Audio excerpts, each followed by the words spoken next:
তো বন্ধুরা, ওয়েস্ট বেঙ্গল গ্রাম পঞ্চায়েতের ফর্ম ফিল আপ চালু হলো, যার টোটাল ভ্যাকেন্সি ছিল 6,652টি শূন্য পদের।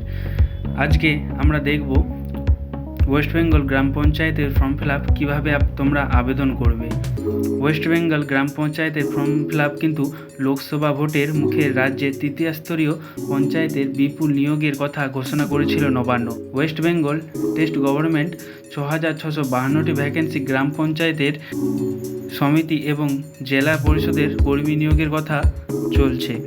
বেশ কয়েক মাস ধরেই চলছে এর রেজিস্ট্রেশন প্রক্রিয়া। যদিও চাকরি প্রার্থীদের কাছে এটি খুবই নতুন নয়, কিন্তু সাম্প্রতিক অপেক্ষা অবসান ঘটিয়ে চলে এলো নতুন আপডেট। শুরু হলো এর আবেদন প্রক্রিয়া। চলুন বন্ধুরা, তাহলে আজকে দেখে নেব এর জন্য কিভাবে আপনারা আবেদন করবে, কি কি ডকুমেন্ট লাগবে, আর কি বিজ্ঞপ্তি জারি করা হয়েছে। ভিডিওটা শুরু করার আগে সবাইকে সন্দীপ জব চ্যানেলে সবাইকে স্বাগত জানাই। চলুন তাহলে কথা না বাড়িয়ে শুরু করি আজকের ভিডিও। এখানে আমরা জেনে নেব কোন কোন পদের জন্য নিয়োগ করা হবে। সবার প্রথমে রয়েছে অ্যাসিস্ট্যান্ট চেয়ার্স অ্যাকাউন্ট্যান্ট। এখানে টোটাল 9টি পদের জন্য ভ্যাকেন্সি রয়েছে। এর পরবর্তী সবার মনে প্রশ্ন থেকে থাকে যে কিভাবে আবেদন করবেন প্রার্থীরা। ইচ্ছুক ও যোগ্য প্রার্থীরা অনলাইনে আবেদনের জানাতে হবে। এর জন্য প্রথমেই যেতে হবে অফিসিয়াল ওয়েবসাইটে। তোমাদেরকে বলে রাখি, আমি এই অফিসিয়াল ওয়েবসাইটের লিঙ্ক আমি ডেসক্রিপশন বক্সে দিয়ে রাখবো।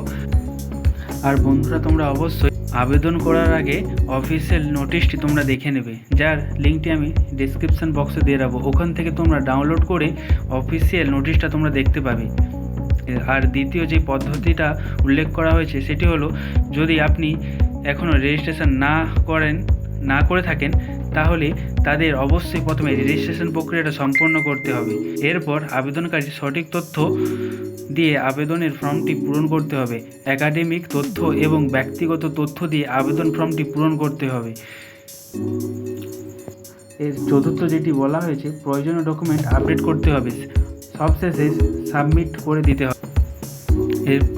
এরপরে আমরা দেখে নেব আবেদন ক্ষেত্রে প্রার্থীদের কী কী প্রয়োজনীয় ডকুমেন্ট লাগবে।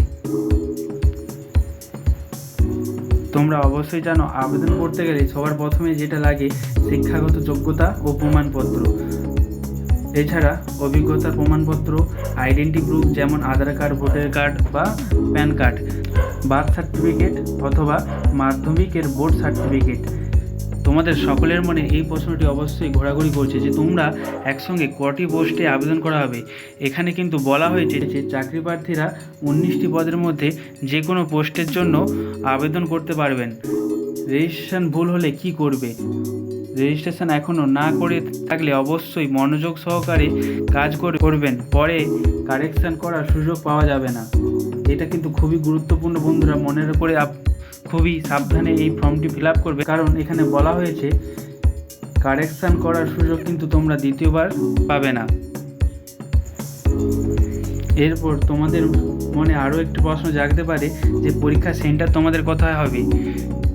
অফিসিয়াল নোটিশে কিন্তু বলা হয়েছে প্রত্যেকটি জেলায় তোমাদের গ্রাম পঞ্চায়েত দপ্তরের পরীক্ষা অনুষ্ঠিত হবে। উল্লেখ্যগুলিতে আবেদনের জন্য প্রার্থীদের বয়স থাকতে হবে 18 থেকে 40 বছরের মধ্যে থাকতে হবে তোমাদের বয়স। এছাড়াও প্রার্থীদের অবশ্যই 6 মাস বা 1 বছরের কম্পিউটারে ডিপ্লোমা থাকতে হবে। যদি তোমাদের পরীক্ষা সংক্রান্ত আরও কোনো প্রশ্ন থাকে, তোমরা অবশ্যই কমেন্ট করে আমাকে জানাতে পারো। এছাড়াও পরবর্তী আপডেটগুলির জন্য অবশ্যই ভিডিওটিকে লাইক এবং শেয়ার করে দিন, যাতে তোমাদের বন্ধুরাও এই আপডেট পেতে পারে। তো এই রইল কিছু গুরুত্বপূর্ণ তথ্য, যা তোমরা সঠিকভাবে করলেই ঠিকঠাকভাবে ওয়েস্ট বেঙ্গল গ্রাম পঞ্চায়েতের ফর্মটি ফিল আপ করতে পারবে। আর ওয়েস্ট বেঙ্গল গ্রাম পঞ্চায়েতের লেটেস্ট আপডেট পেতে অবশ্যই ভিডিওটি সাবস্ক্রাইব এবং বেল নোটিফিকেশান অন করে রাখুন, যাতে তোমরা লেটেস্ট আপডেট পেতে পারো। আর অবশ্যই তোমাদের বন্ধুদের সাথে শেয়ার করতে ভুলবে না।